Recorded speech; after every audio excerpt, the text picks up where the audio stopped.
Hi, Nancy.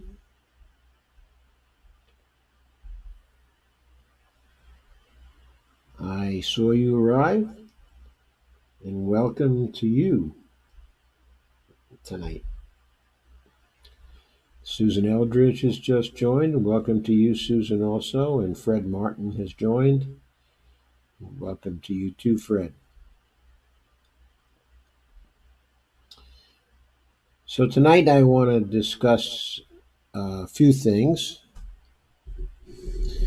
First, I want to spend a minute just to review a short statement of Tulsi Gabbard's in response to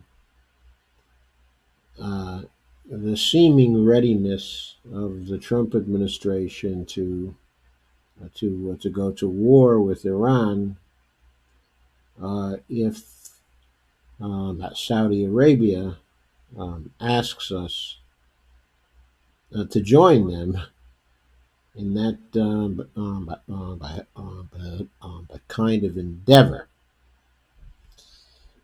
And I don't think that's something that any of us want to see. But anyway, we'll cover Tulsi Gabbard's statement on it. And then I also want to convey to you the advice of some climate scientists who are on the front lines of finding out what's happening to the climate. And then I also wanted to go over an article by Frances Moore Lappe, who's famous for all kinds of books, but especially famous for her first one, which was written, as I recall, back in the 70s, and it's called Diet for a Small Planet. Uh, that's a pretty cool title, and of course, it was a bestseller and started her career off with a roar, okay, at that time. But she had a very fine article in Truth Out, so I thought that was a good one to review and provide some commentary on as well. Okay, so let's start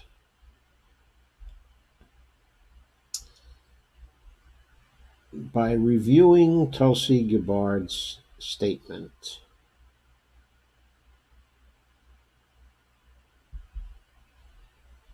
First, let me switch scenes over here.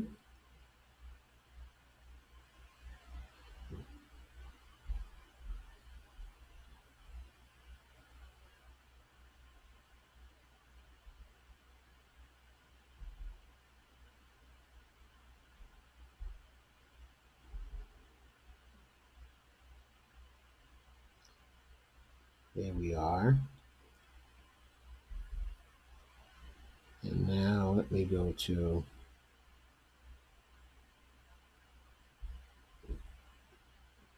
Tulsi's statement here.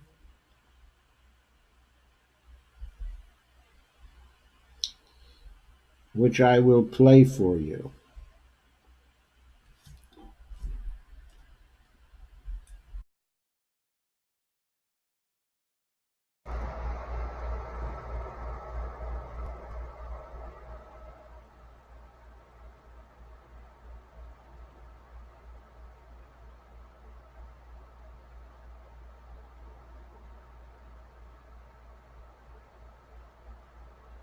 Hmm.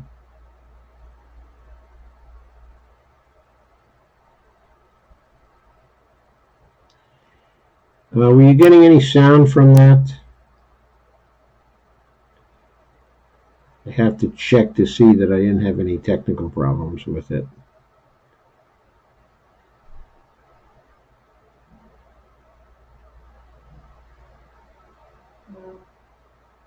Okay, so you didn't hear Tulsi.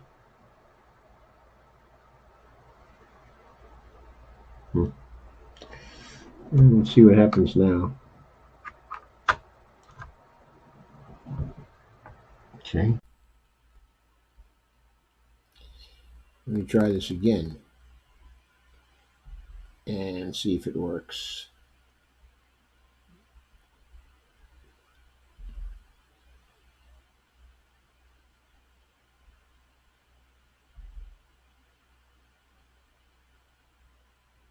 Okay.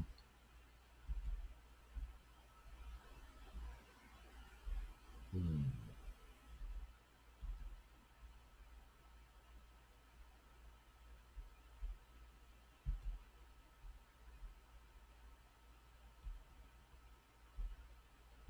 Yesterday, President Trump offered to place our military, my brothers and sisters in uniform, under the command of Prince Mohammed bin Salman, the dictator of the Islamist Kingdom of Saudi Arabia. Can you hear that, Bonnie? We are locked and loaded, but are waiting to hear from the kingdom as to who they believe was the cause of this attack and under what terms we would proceed. Mr. President, as you know, I have never engaged in hateful rhetoric against you or your family, and I never will. But you're offering our military Okay, assets Bonnie to the tells me dictator of Saudi yes, Arabia but to it's use as very he low. sees fit is a betrayal of my brothers and sisters in uniform who are ready to give our lives for our country, not for the Islamist dictator of Saudi Arabia. And for you to think that you can pimp out our proud servicemen and women to the Prince of Saudi Arabia is disgraceful. And it once again shows that you are unfit to serve as our commander in chief. As a member of Congress and as a soldier, I and all of my brothers and sisters in uniform have taken an oath to protect and defend the American people and the Constitution of the United States of America. There is nothing in our Constitution that gives you the power to go to war without the express consent of Congress. What to speak of giving you the power to offer our military to a foreign power like the Kingdom of Saudi Arabia to use as they wish. President Trump, your words and actions are a betrayal of my brothers and sisters in uniform, the American people, and our Constitution. My fellow service members and I, we are not your prostitutes. You are not our pimp.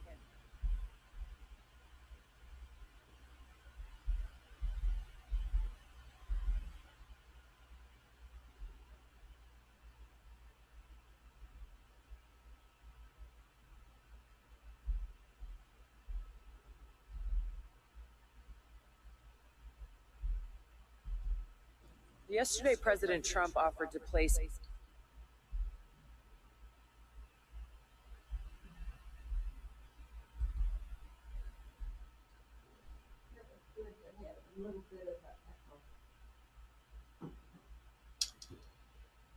Okay, so Bonnie told me that that was good, but that there was a little bit, okay, of an echo.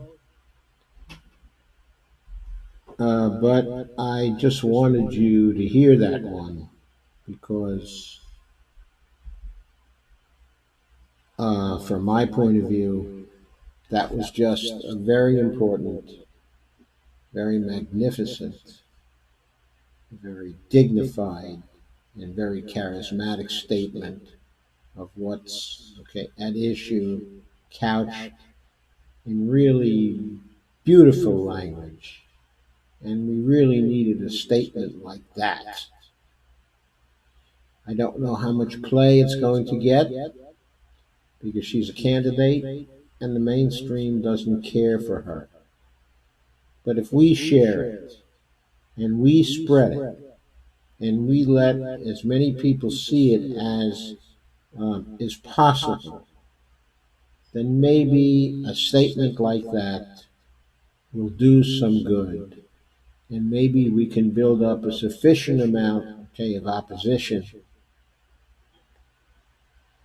that we can stop the march to war. Now, of course, the attack itself on the oil fields, okay, the Saudi, the the attack carried out by the Houthis, or apparently carried out by the Houthis. It's still not clear who actually carried out the attack, who may have helped with it, and who may not, okay, have helped with it. But what's clear is that it was a disaster for the oil markets of the world. It incapacitated 5% of the daily supply, okay, of oil, which of course is going to lead to disruptions in the market and most probably to higher prices. Okay, but it was a demonstration by whoever, by the Houthis, okay, or the Iranians, that if the pressure that both have been subject to actually continues, that they're going to retaliate. And we on our side have to calculate what is the harm to our systems is really something that we want to incur, whether it's really worth it for us to continue the bombing, okay, of Yemen, to allow it to continue, to give the kind of blank check that we've been giving to the Saudis, and to pursue an aggressive policy towards Iran. We had a perfectly good agreement with them that, by all accounts, both sides were complying with. And then Trump simply junked the agreement, apparently without any considered thought, okay, at all. Just a reckless move. And the attacks on the Houthis continued for all this time. And the other side decided to do something about it. They decided the situation they were in was intolerable for them, and they were going to risk a major retaliation by the United States. And so they did risk it, and now it is our move. And it's very important that we consider this move, not just our government, but our people. Consider whether the worst,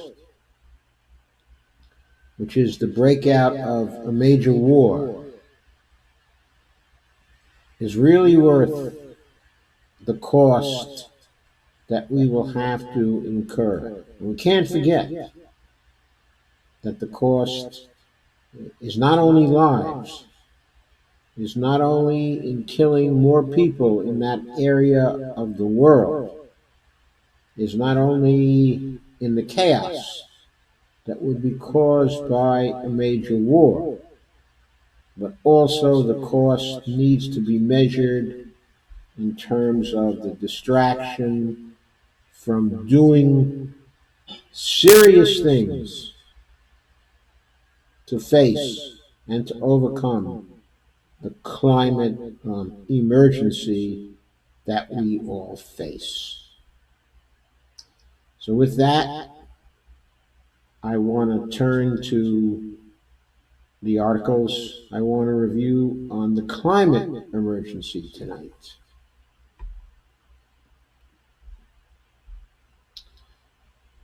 Now, the first one is from Truth Out,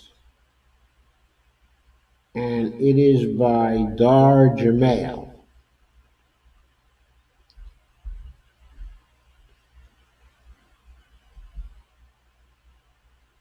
And it's entitled Scientists' Advice to People Living in Coastal Areas: Move. Move. It was published on, I believe, September 16th, so it's a few days old. I haven't had a chance to get to it yet. Let me share my screen now so you can see the article.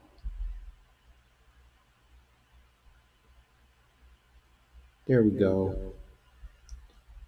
That's a photo of a man who's viewing the damage that has occurred in the Bahamas due to Hurricane Dorian.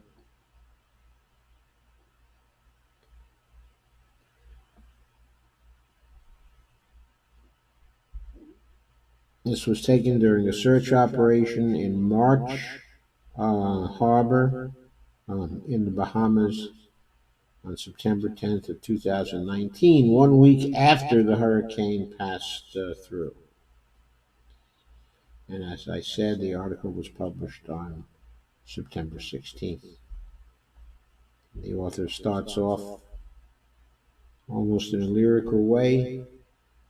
A recent mountaineering trip found me and two climbing partners camping alongside a beautiful glacial lake in North Cascades National Park.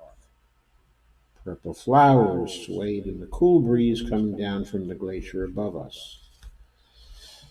No less than 5 wispy waterfalls flowed down a rock wall behind our camp. The melting runoff from a smaller glacier that was up above. The scene was idyllic, but it also betrayed a sinister reality. The place where we were camping used to be all glacier, and the lake beside us used to be solid ice. Now, like most of the glaciers globally, the glacier is in rapid retreat. Still, the views afforded by our climb the next day, stunning glaciers, peaks, glowing orange clouds as the sun rose, and turquoise lakes far below soothed the soul. Any time in the wilds of earth now brings solace, without which I lose my psychological and spiritual footing, as the ongoing litany of loss, corruption, degradation, um, um, and aggression, death, and trauma that is the daily news assaults us all. It is in nature, and my loving nature with all my heart on a daily basis, where I find the equanimity necessary to continue walking forward into our increasingly broken world. And you, dear reader, where is it you find your equanimity? Well, I find my equanimity in the nearly daily streams, in the continuing fight to try to right things. As long as I'm doing something, I have equanimity, or some equanimity anyway. Amidst the fear and the anger and the rage,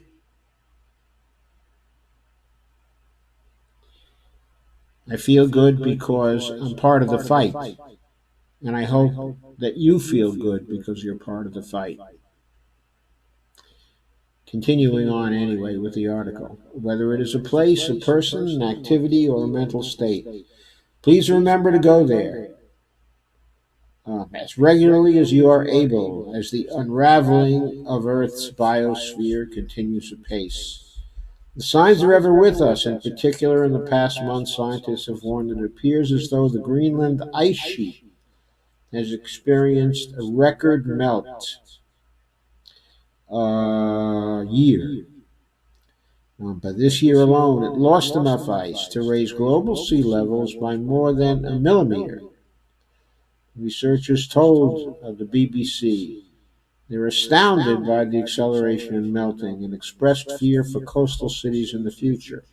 One scientist told the BBC, "So we're losing Greenland. It's really a question of how fast," and said Greenland is already facing a melting death sentence, quote, unquote. At the same time, the Amazon rainforest was burning, and record wildfires, an 80% increase of fires compared to the same period last year.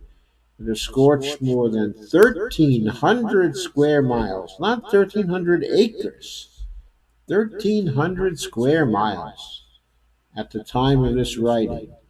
Stunningly, Thomas Lovejoy, who has been studying the Amazon since 1965 and had already warned of Amazon tipping points due to deforestation, told the Washington Post that if the Amazon is lost, its disappearance alone would add the equivalent of 38 parts per million to atmospheric CO2 levels, which are already at a record of 415 parts per million.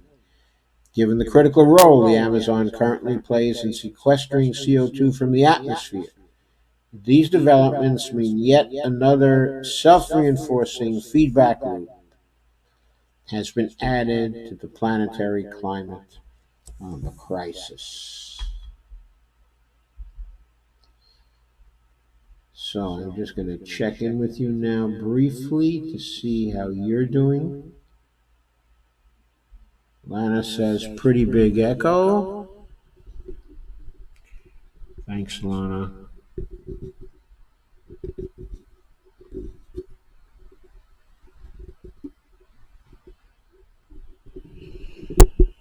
I think that should lessen the echo somewhat, does it?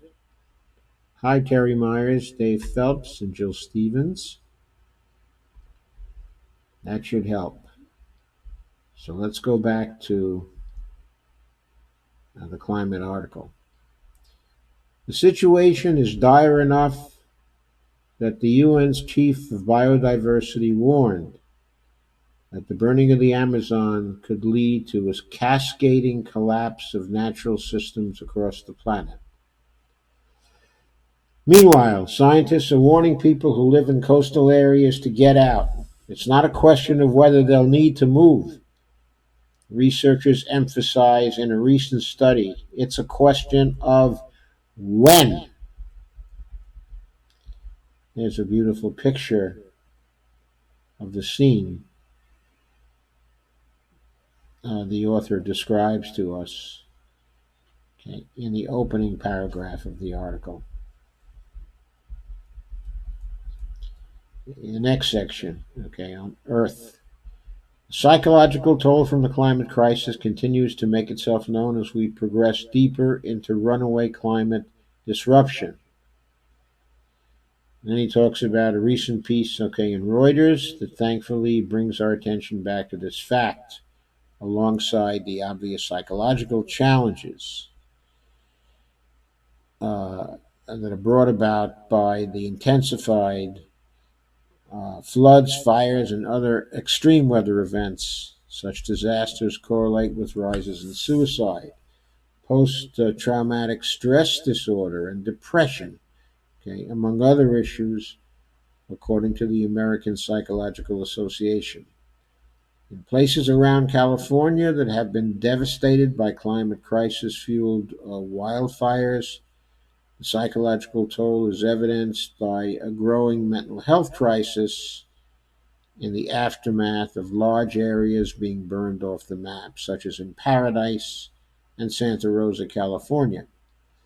Entire communities are having to cope with PTSD as a result, and we can expect this only to intensify. And by the way, they had to cope with fatalities as well, considerable loss of life, okay, in Paradise, California, evidently, as Bernie Sanders indicated in a speech, okay, in Las Vegas just yesterday, I believe. 18,000 buildings were destroyed in the small town, okay, of Paradise.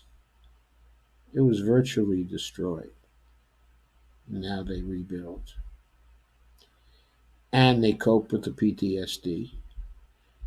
Next is water. Okay. A recent draft report from the UN, I believe from the IPCC again, that damage from climate disruption driven superstorms warned, I'm sorry, climate driven superstorms and rising sea levels could increase by 100-fold or even more, displacing as many as 280 million people around the world. I would think if the sea levels increased by 100-fold, it would be a lot more than that, but anyway, 280 million around the world. Okay. And additionally, the report warned that without dramatic changes, at least 30% of all the permafrost in the northern hemisphere could thaw within 80 years.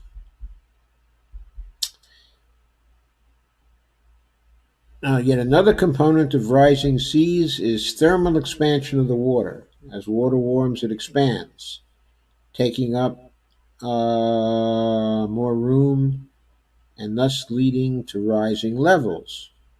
Warming water also has a negative impact on marine species dependent on cooler waters, like salmon. In Alaska, the water is already so warm it is killing off large numbers of salmon, as has been the case during an unprecedented atmospheric and marine heat wave this summer. The fish are dying from heat stress. Further, the warm Alaskan waters are intensifying but paralytic shellfish poisoning levels across the southeastern region of that state. This means that harvesting shellfish is becoming increasingly dangerous, as ingesting enough but PSP contaminated seafood can literally kill you. This is uh, all occurring because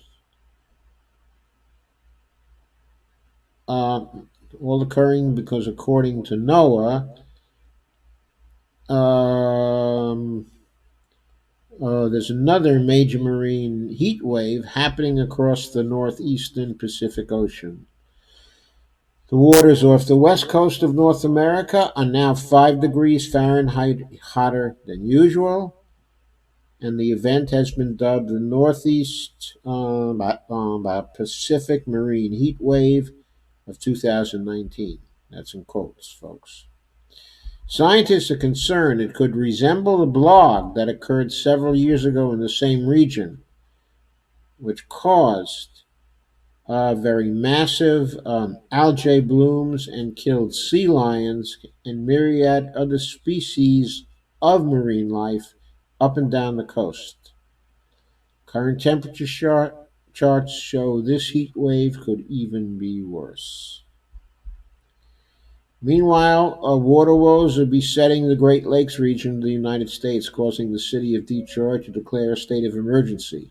Quote, the havoc wreaked on communities bordering the Great Lakes is a result of their water levels steadily rising over the last 5 years and spiking to record levels this spring and summer, unquote. The Guardian wrote of the crisis, and then continuing with what the Guardian had to say, quote, in 2019, the lake's depths range from 14 inches to nearly 3 feet above long-term averages, according to data from the U.S. Army Corps of Engineers, unquote.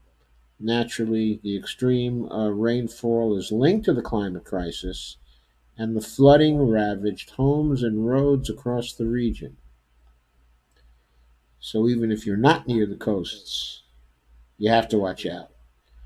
A recent study showed that 100-year flooding events could soon be happening on a yearly basis around parts of the U.S., showing that the aforementioned crisis in the Great Lakes will probably become a regular occurrence. The study warned that both the northeast and southeast would likely experience this as tropical storms and hurricanes intensify, Extreme rain events will continue in other regions as well. It is clear and now being reported more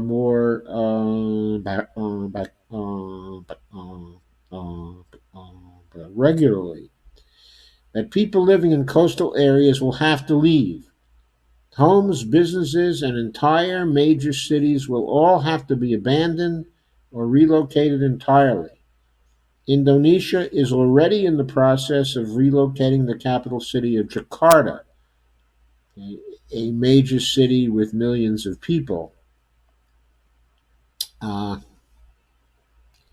I'm not mistaken, the population of Jakarta is larger than the population, okay, of New York.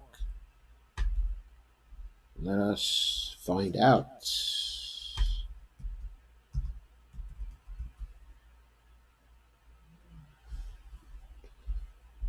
Jakarta population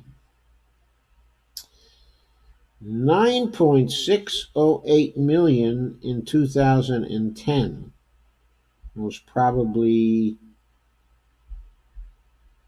it's larger now.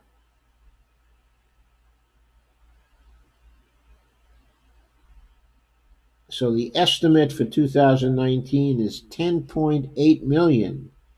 Yes, considerably larger than New York, which is still in the 7 to 8 million range. So,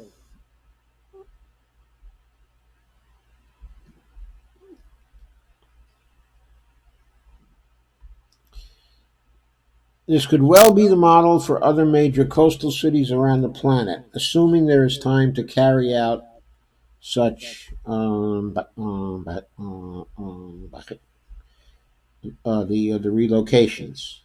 In fact, a group of scientists, in a paper published in the journal Science, have urged people living on posts to move away from them while they still can, so as to avoid the panic and chaos that are looming on the very near horizon as the sea level rise accelerates and storms and their flooding events intensify in both frequency and power.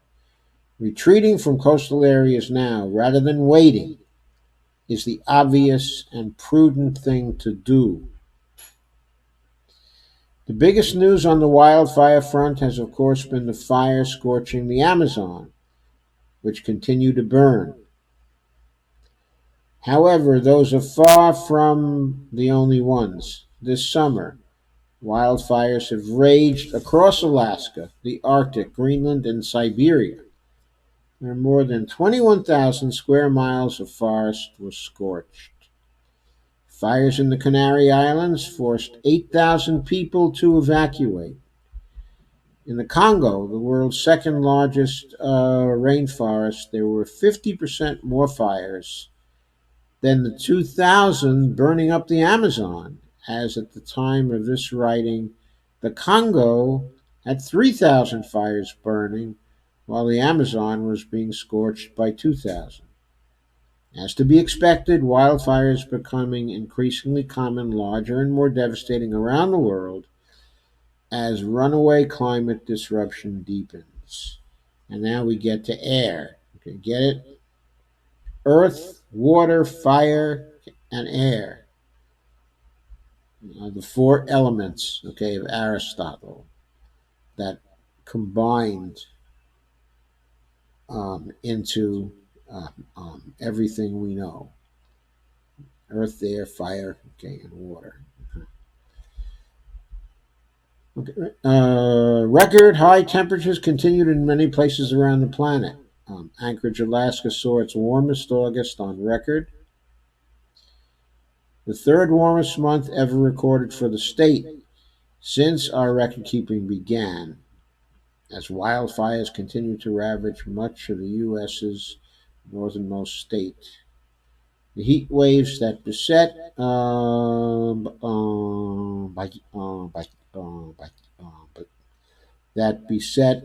by Europe over the summer killed 1,500 people in France alone, according to another report. It's really amazing. I always like to compare things to 9/11 in this country. That was one half of the fatalities that were suffered in that um, um, a catastrophe. It's a major catastrophe for France. Because of our increasingly heated planet, Hurricane Dorian, which ravaged the Bahamas, was wetter and more deadly than it would have been without the energy from a climate disrupted, warmer ocean and hotter and wetter atmosphere. So now we move to denial and to reality. So, amidst all this, the Trump administration's very blatant denialism continues.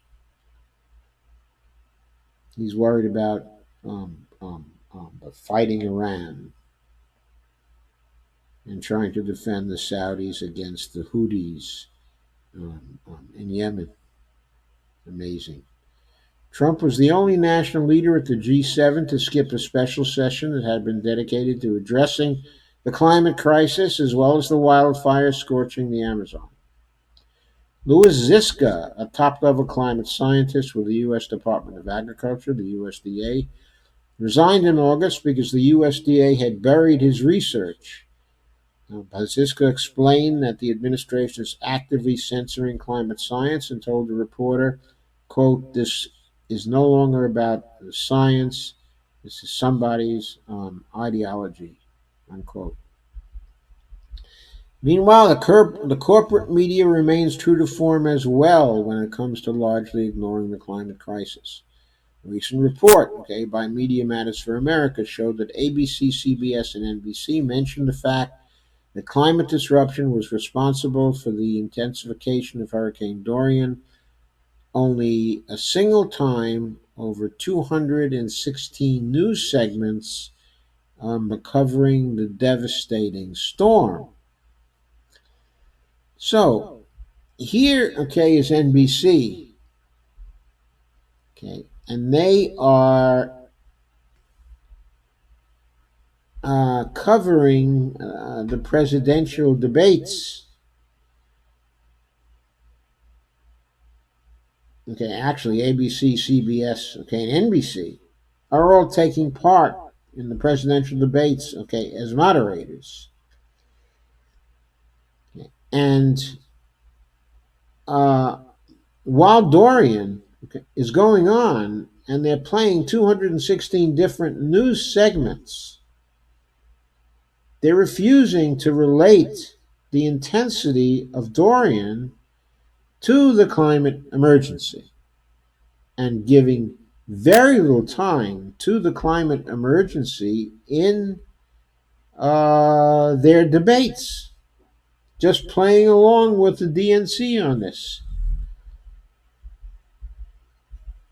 And Badar Jamal says, and it isn't just the Trump administration and corporate media actively censoring the reality of the climate crisis.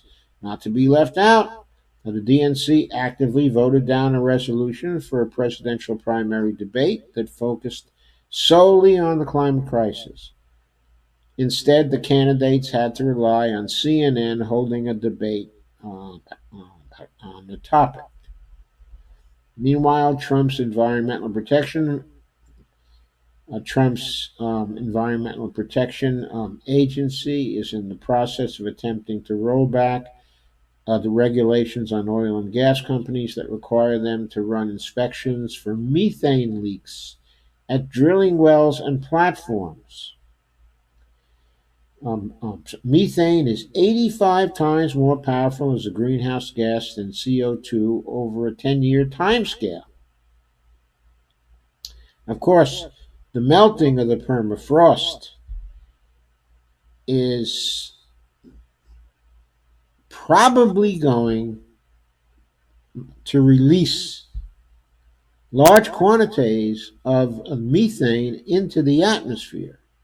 Larger quantities of methane than we have seen in the atmosphere for millions of years if we don't bring this climate emergency under control. Lastly, to underscore the severity of this ever worsening crisis, a recently released book has revealed how scientists have been consistently underestimating the pace of climate disruption and underestimating the severity of its threats. And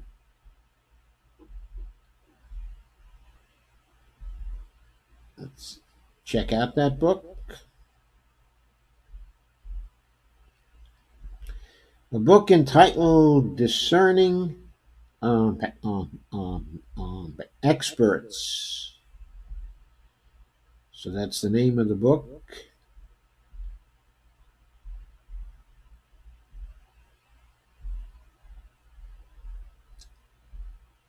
And there's an article on the book, but I'm not going to go over that here. I just commend to you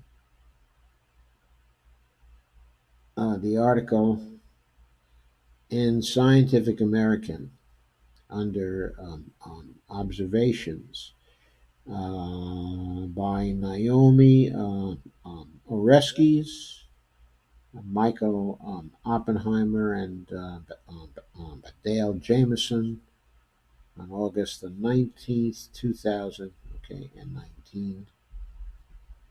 And I'm going to put that in the comments for you. And meanwhile,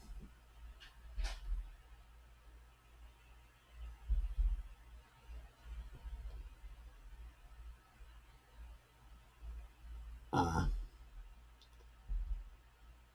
I'm going to continue on with the next article.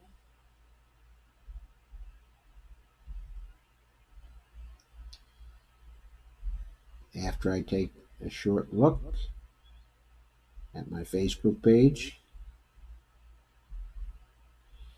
please share, like, and subscribe, okay, this live stream.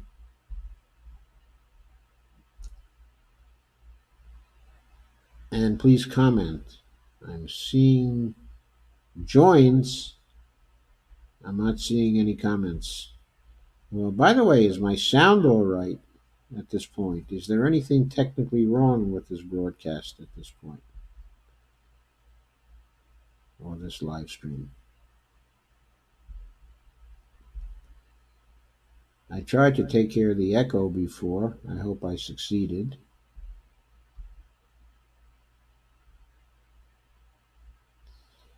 Anyway, let me know, please. I'd appreciate that. Okay, thanks. That's pretty good. Okay, then I'm going to move to the second article that I want to review tonight. That article is on climate and food. What's the lesson we insist on missing? And that's a lovely photo. A photo of a man holding crops in a farmer managed natural regeneration zone in the Republic of Niger's. Okay, I guess but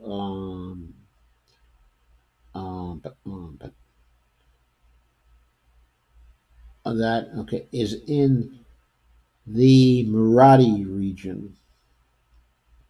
Okay, I think it's Niger. Okay, it may be Niger. I'm not sure how to pronounce it. And the article was written by Francis Moore Lappe, who, as I said at the beginning, is the author of many books, including Diet for a Small Planet. And she starts off with a quote: "Food will be scarce, expensive, and less nutritious." CNN warns us in its coverage of the UN's new climate change and land report. The New York Times announces that climate change threatens the world's food supply.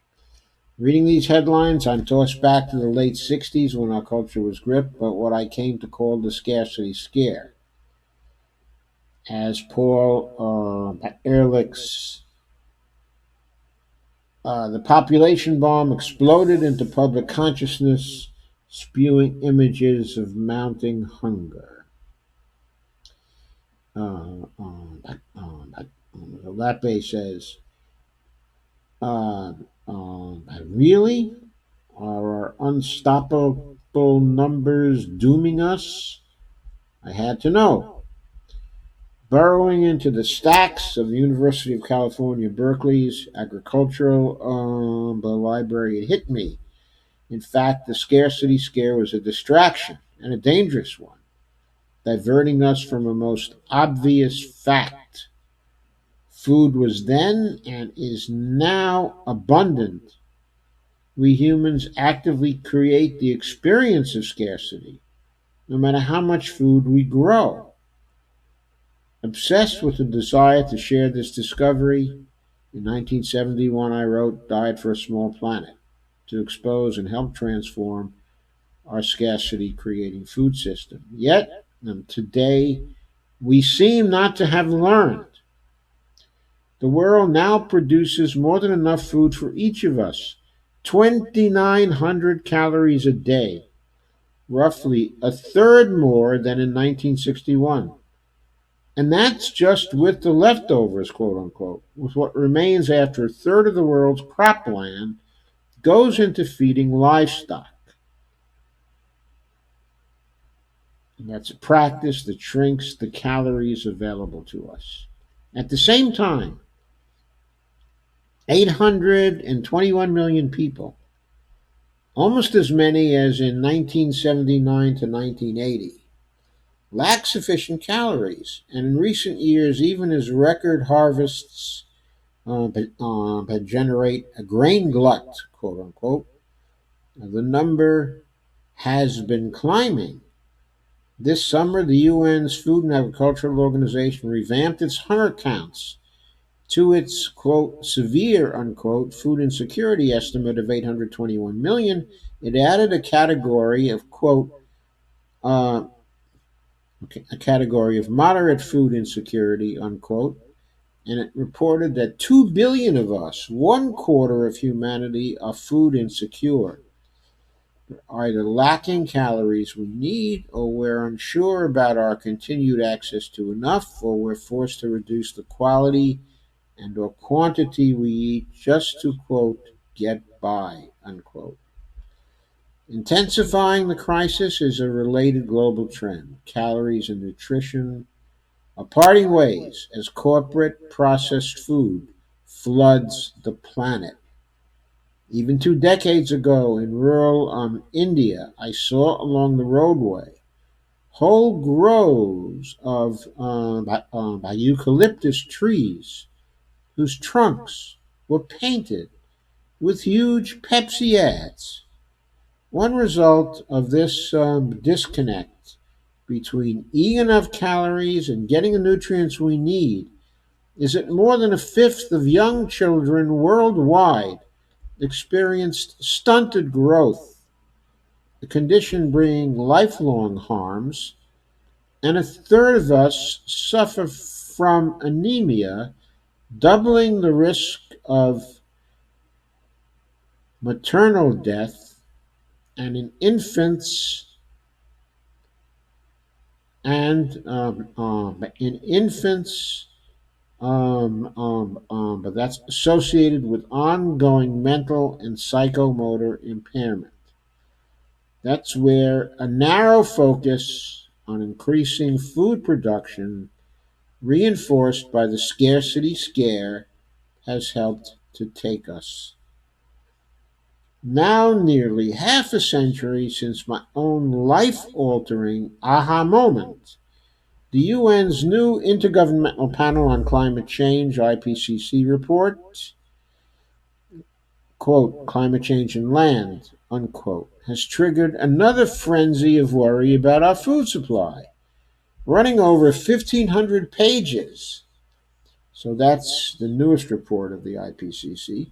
The report itself offers vital understanding of how the climate crisis threatens our food supply and quality, and at the same time, how farming, eating, and food waste contribute between 25% and 30% of total greenhouse gas emissions.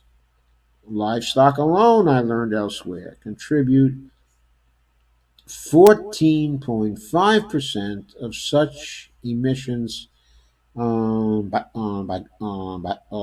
globally. The report also helpfully identifies the ways that reworking our food system can become part of the solution to climate change.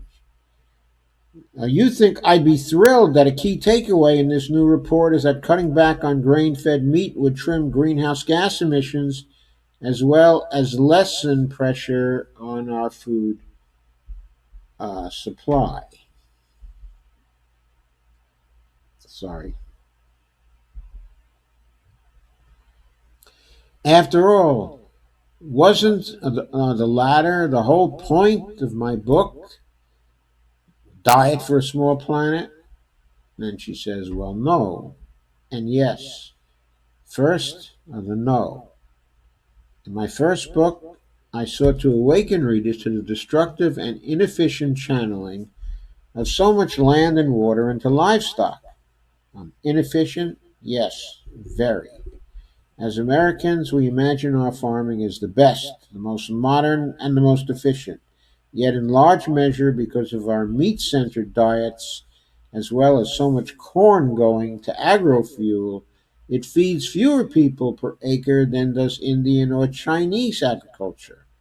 Most important, I wanted my readers to see how the rules of our political and economic system were twisted to serve a minority, undermining food security.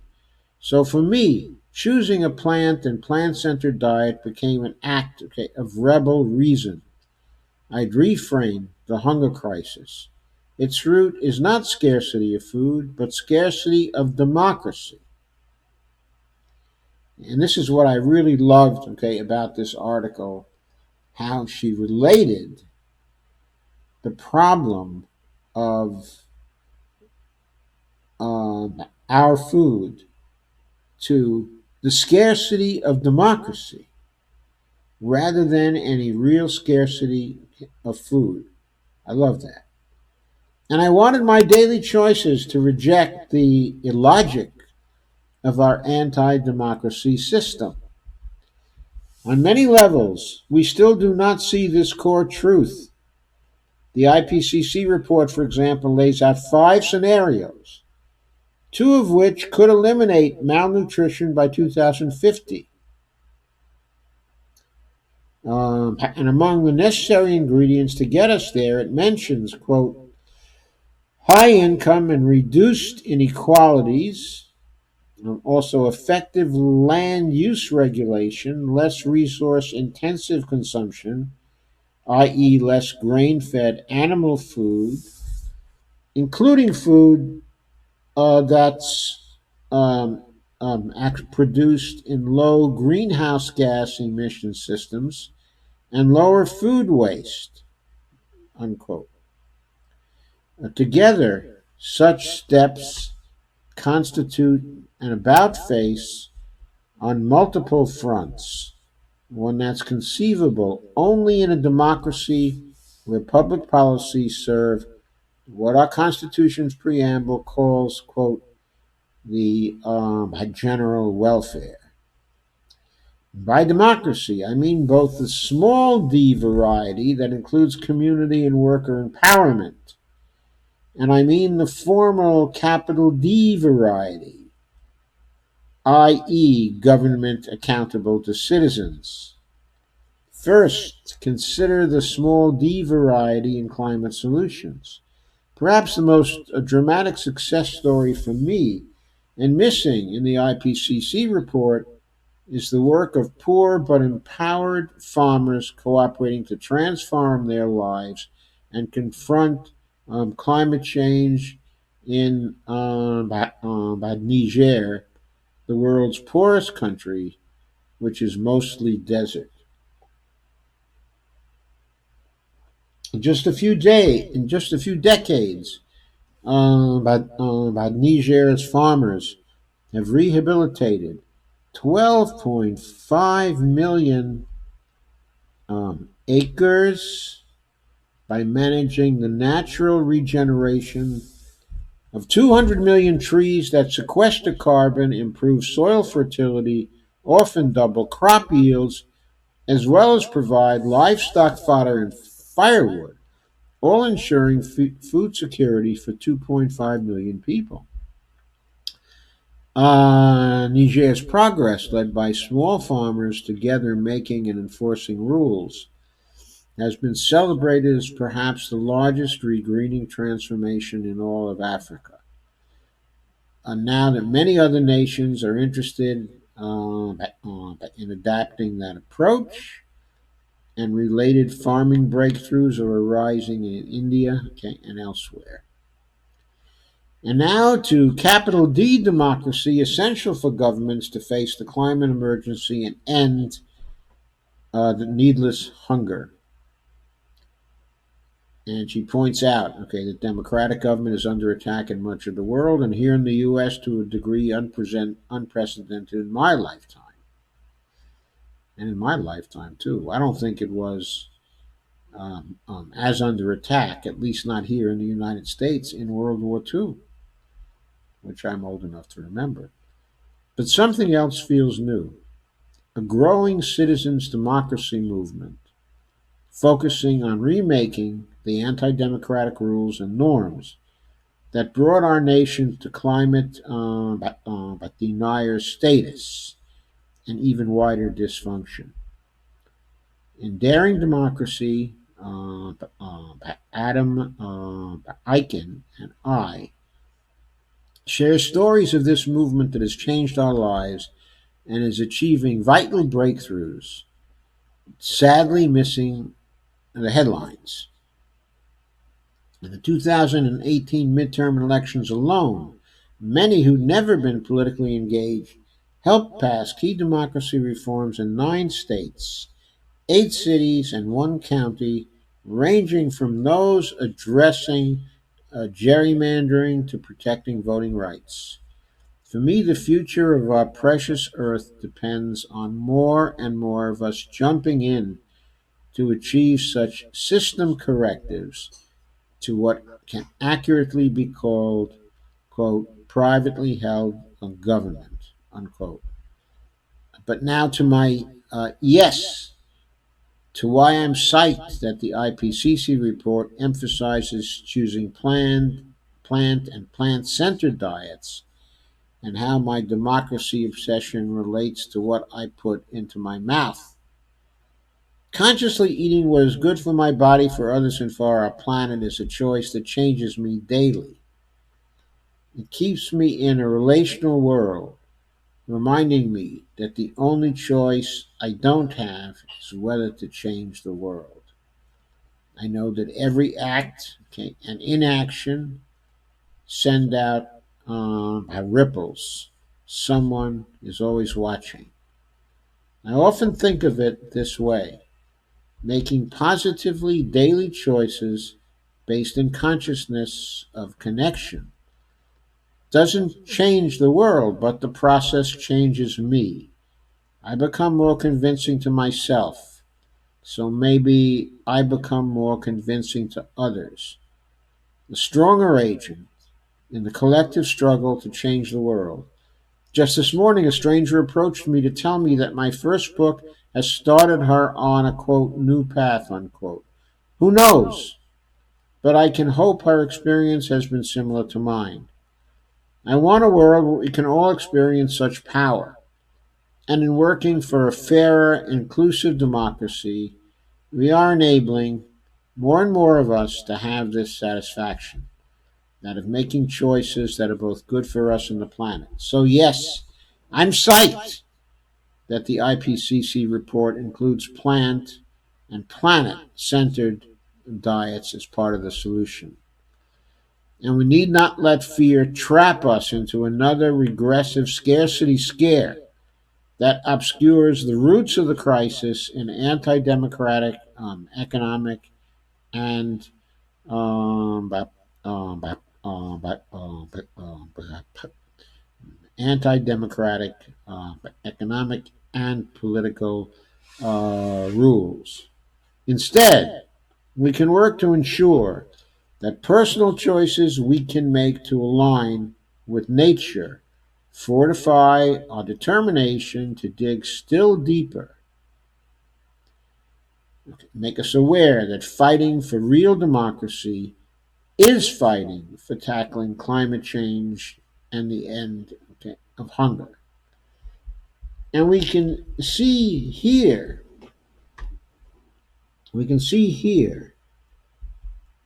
in our experience, okay, and in the movements we seem today, okay, that we seem today, and in some of the election trends that we see today, that those candidates who are emphasizing increasing democracy are also those candidates who are trying to empower us to face the climate crisis. Hi, Robin Halsey. Hi, Kenneth Brown. To face the climate crisis, to face the emergency, and to overcome the emergency and to see it under control. So, the very person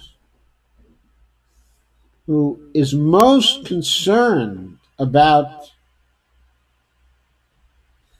making our democracy a real democracy, infusing bottom up participation into our democracy, and who has spent his life in doing this, and namely Bernie Sanders, is the person, also the person with the grandest program, the most comprehensive program for a Green New Deal, okay, among our candidates. His program is not perfect. It needs improvement. Of course, the improvement will come as part of the debate over his plan and the plans, okay, of others, and it will come through the growth of his movement and the larger Green New Deal movement, the movement of people like Naomi Klein and Greta Thunberg and Alexandria Ocasio Cortez and numerous others that I could name,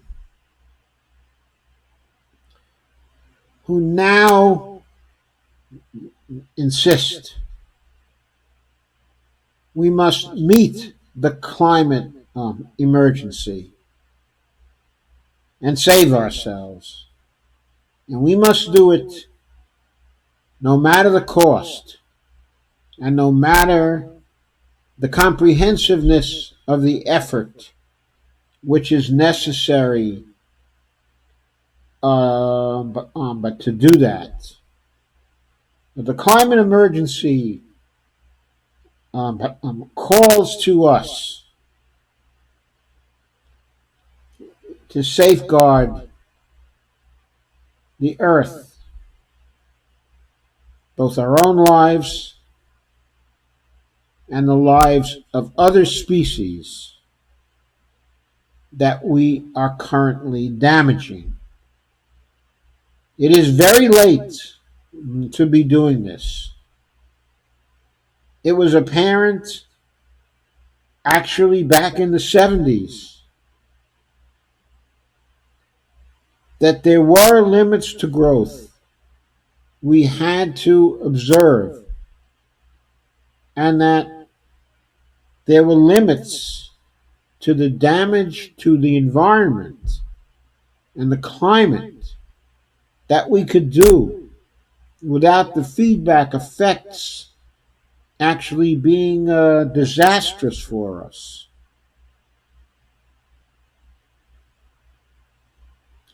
We knew this back in the 70s. Some of us also recognized it in the 80s. And the pressure accelerated also during the 90s. But the political system was largely untouched. Little about this was done. Far too little. And the result was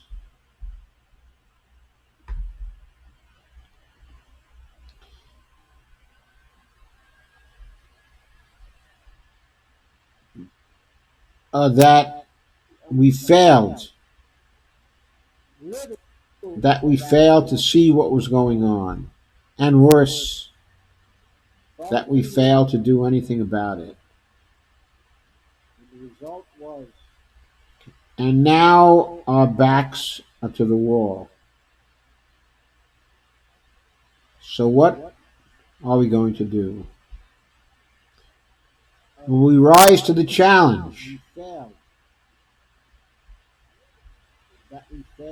Or will we fail once again at the cost of our lives, the cost of our civilization,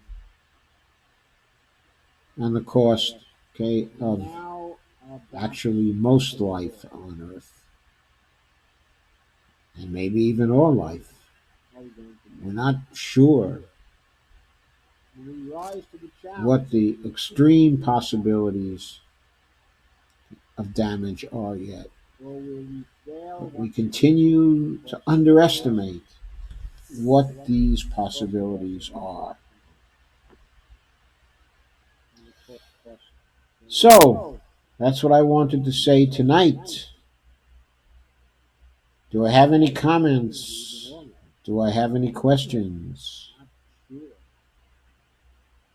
I see there were not too many shares tonight. Maybe people were discouraged by the topic.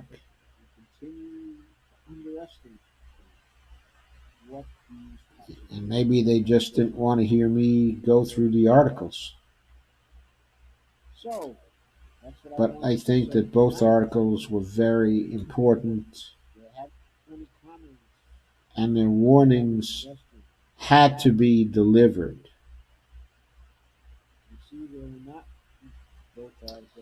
And so I delivered them.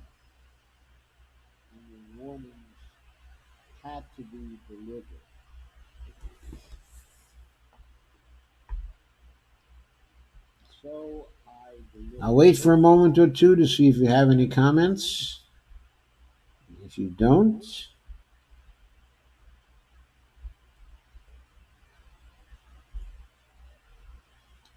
then I will say good night.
Okay, so please share, like, and subscribe as much as you can to this. It'll be up on YouTube very soon. And please become a patron at www.patreon.com/Joe_Firestone.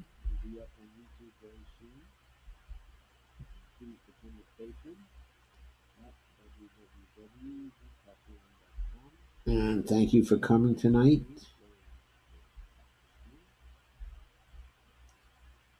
And thank those of you who have stuck with me tonight for coming and for sticking with me. I certainly appreciate it. I'll see you tomorrow, okay, at 9 o'clock.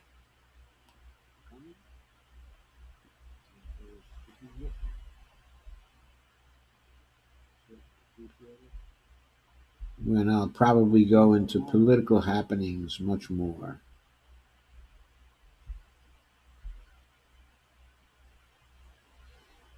Antonio Calhow has joined. Hi, Antonio. How are you? We're just about ready to finish up, I'm afraid.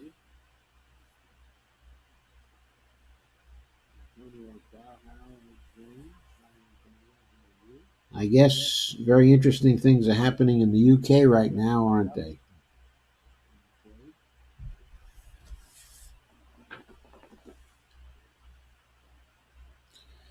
And Margaret Ames has joined. And thank you for coming, Margaret. I'm about ready to wind things up, though, at this point. I'm just waiting for some comments. As long as you're here, please share, like, and subscribe. And please remember on my Patreon page.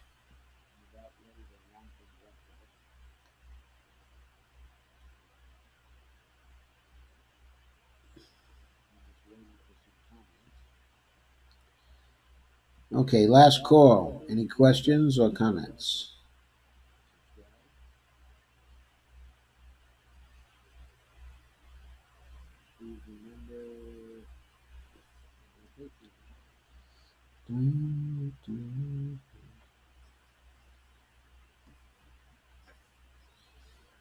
There don't seem to be any, so I will say good night. And again, I'll see you tomorrow night.